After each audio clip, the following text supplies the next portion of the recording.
When the monthly jobs report comes out and unemployment rises, the stock market goes up. When unemployment falls, the market goes down. You've seen this pattern. You've maybe felt confused by it, maybe a little betrayed. You're not wrong to feel that way. The stock market is not a measure of the American economy. The stock market is a measure of corporate profits. And corporate profits go up when labor costs go down. When more people are out of work, wages stop climbing. When wages stop climbing, margins expand. When margins expand, share prices rise. The market wants you to lose your job, not personally, statistically. The system is designed to reward the unemployment of someone like you, even if it isn't you specifically. Today, the stock market is on trial. 7 specific lies you've been told about who the stock market actually serves. By the end of this video, you're going to understand why the index hitting record highs has almost nothing to do with whether your life is getting better. Sit down. Court is in session. Welcome to Capitol Court. I'm not a financial advisor. I'm not on television. I don't work for a brokerage. What I am is somebody who got tired of being told the stock market measures national prosperity when it measures something very different. If you want to understand the system that runs your financial life, hit subscribe. New case every single day. Now, the defendant, the American stock market and the financial industry that profits from misrepresenting it. 7 lies. Let's begin. Exhibit A, lie number 1. The stock market reflects the health of the American economy. The stock market reflects the financial health of the largest publicly traded corporations. That's a very different thing from the economy. The top 1% of households own roughly half of all stocks. The bottom 50% of households own about 1% of all stocks. When the market doubles, the wealth of the top 1% doubles in stock terms. The bottom 50% get essentially nothing. If the market is the economy belongs to a small slice of people. The rest of the country can experience falling wages, declining home affordability, and rising healthcare costs while the market sets records. These are not contradictions. They're consistent with the market measuring what it measures, which is not your financial life. The verdict on Exhibit A, guilty. Exhibit B, lie number 2. Higher stock prices benefit everyone through 401k plans. About 57% of American adults own any stocks at all, including indirectly through retirement accounts. That sounds like broad participation until you look at the distribution. The median 401k balance for a 40-year-old American is around $35,000. A 10% gain on that balance is $3,500. Nice, meaningful, not life-changing. The median 401k balance for a wealthy household is millions. A 10% gain there is hundreds of thousands of dollars. Same market, same percentage, wildly different dollar impact. The market does not lift all boats. It lifts boats proportional to their size. The biggest boats rise the most. Yours rises some, theirs rises a lot, and the gap between you widens with every record high. The verdict on Exhibit B, guilty. Exhibit C, lie number 3.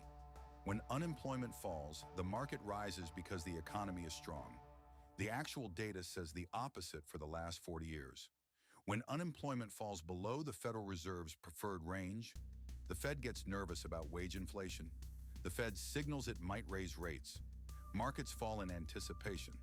When unemployment rises above the preferred range, the Fed signals it might cut rates. Markets rise in anticipation. This pattern is named in financial circles. It's called the Fed put. Bad news is good news. Worker pain is investor relief. The market is not rooting for a strong economy. The market is rooting for a Fed accommodation. Those are different things. The verdict on Exhibit C, guilty. Exhibit D, lie number 4. Higher productivity helps workers and shareholders equally. In 1970, productivity and wages tracked each other closely. When American workers produced more per hour, they were paid proportionally more. That stopped in the 1970s. Since then, productivity has risen about 70%. Wages for the median worker have risen about 12% in real terms. The gap, which is enormous, went to shareholders. Higher productivity created higher profits, which inflated stock prices, which compounded for owners of stocks. This wasn't a market phenomenon, it was a policy choice. Weaken unions, deregulation, globalization optimized for labor cost reduction, tax policy favoring capital over labor. Each policy was sold as helping everyone. Each one transferred gains from workers to shareholders. The market simply reflected the transfer. The verdict on Exhibit D, guilty. Exhibit E, line number 5. The market is forward-looking and rational. The market is forward-looking. Whether it's rational is a different question. The same companies that crashed 70% in 2022 were called undervalued at the bottom and overvalued at the top by the same analysts on the same channels with the same confidence. Sentiment moves faster than fundamentals. Momentum compounds in both directions. Bubbles form, bubbles burst. Then we explain it. Behavioral finance research from the last 40 years has documented this exhaustively. Markets are subject to the same emotional biases as the people who participate in them. Calling the market rational is a marketing claim by the industry that profits from your participation. The verdict on Exhibit E, guilty. Exhibit F, lie number 6. You should buy individual stocks to participate in the upside. The data on retail stock picking is dismal. The average individual investor underperforms the index by a significant margin every year. Frequent traders underperform more. Active mutual funds run by professionals also underperform the index over time. Roughly 85% of large-cap funds underperform their benchmark over 15 years. If professionals can't beat the index, you probably can't either.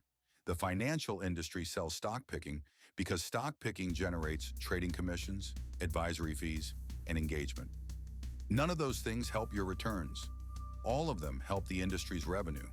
The single most boring investment strategy, buying broad index funds, has outperformed almost every alternative for 50 years.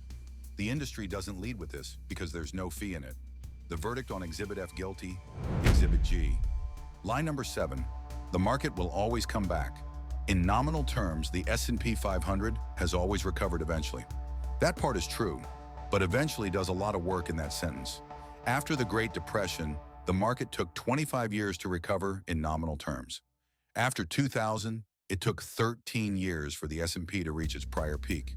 The Nikkei in Japan crashed in 1989 and didn't reach its old peak until 2024. 35 years. If you are 60 years old when a long bear market starts, recovery in your lifetime is not guaranteed. The history of markets is the history of survivors. The investors who held through long bear markets often had no choice. Selling would have crystallized losses they couldn't afford. This is not a reason to avoid stocks. It is a reason to be honest about the risk. The market always comes back is a slogan, not a guarantee. The verdict on Exhibit G, guilty. So what does all of this mean? The stock market is a wealth machine for the people who already own significant stocks. For everyone else, it's a smaller benefit dressed up as a major one. The political language about the strong stock market translates to a strong economy as a useful fiction. It transfers credibility from the economy, which most people experience as weak, to the market, which has been strong because it's not measuring the same thing. Here's the part most people miss. This isn't a flaw. This is the market working as intended. It was always a measure of corporate equity values. Treating it as a national well-being index is a relatively recent rhetorical move, popularized in the 1980s as a justification for policies that favored capital over labor. You weren't supposed to notice the disconnect. The disconnect is the design, the verdict of this court. The American stock market is a measure of corporate profits, not national prosperity. Treating it as the latter has enabled 40 years of wealth transfer with broad political support. The transfer is the system working. Now you know. If this changed something for you, hit subscribe. New case every day. Tomorrow we put what a recession actually feels like when you make $80,000 on trial. The official definition does not match your experience. We'll explain why.